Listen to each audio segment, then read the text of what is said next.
watertight compartments, Titanic was considered unsinkable.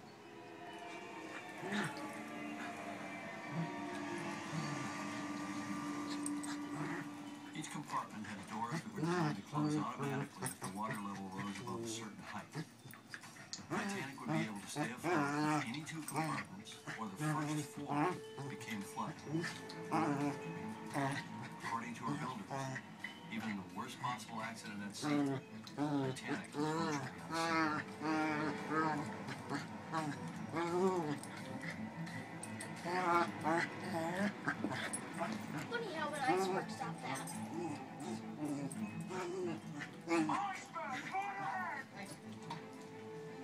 But we know that on April 14th, 1912, the Titanic sideswiped an iceberg and sank in 2 hours and 40 minutes.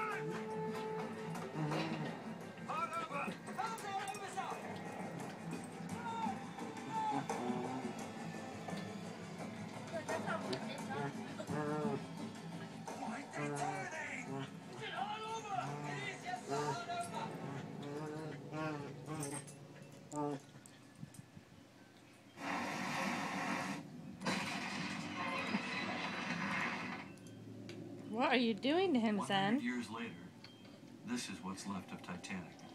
A tangled wreck on the ocean floor. Thousands of broken pieces. Zen, what are you doing to that kitty But cat? from her rust-covered remains, we may still be able to figure out what happened to her What are you last life. doing? Well, it's very important to find out where all the objects wound up. And then you can work backwards from that to sort of reconstruct how the processes got started.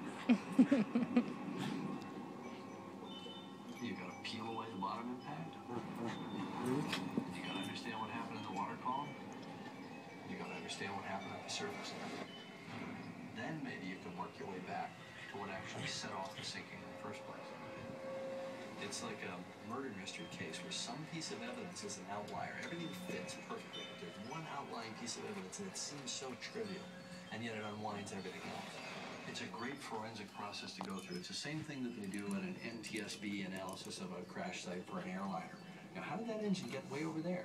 How did that wind up 2 miles back? You know, you can't really piece together what happened until you can account for every single piece and where it got there.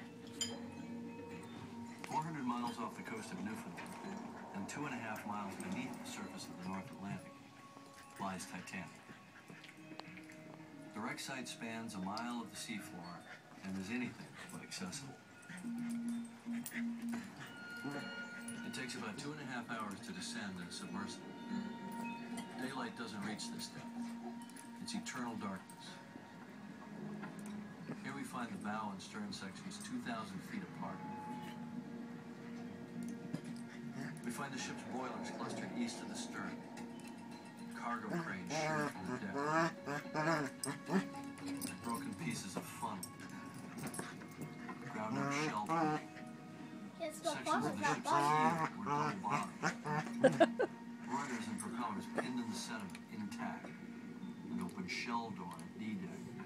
There are serving plates, teacups, shoes. It just says, please recycle, no refill. These are all clues and mysteries. Wouldn't you recycle it by refilling What it caused with this water? magnitude of destruction? How can we Not begin to make supposed to. sense of it? I know, but So it's good to wrap our heads around this.